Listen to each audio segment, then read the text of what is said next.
day to you. Please introduce yourself. Good day, sir. My name is Mayjen El Tamayo. I'm 31 years old, married. I have 2 children, ages 7 years old and 10 years old. I live in San Manuel, Laguilian, Isabela. I have brothers, 5, and I'm the 5th of the family, and I'm a high school graduate. Okay. Can you tell me your work experience? I have work experience in Kingdom Saudi Arabia with a couple, 2 children, newborn baby, and 5 years old. I do all the household chores like cleaning, cooking, ironing, washing, marketing, and to taking care of the children.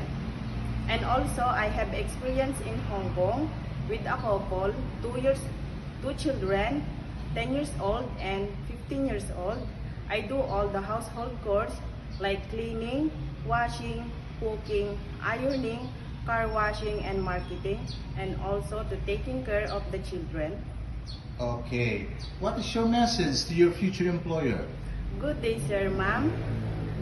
Hope you select me as your helper. I'm a hardworking, honest, and responsible person. I promise I do my best to serve your family. Thank you.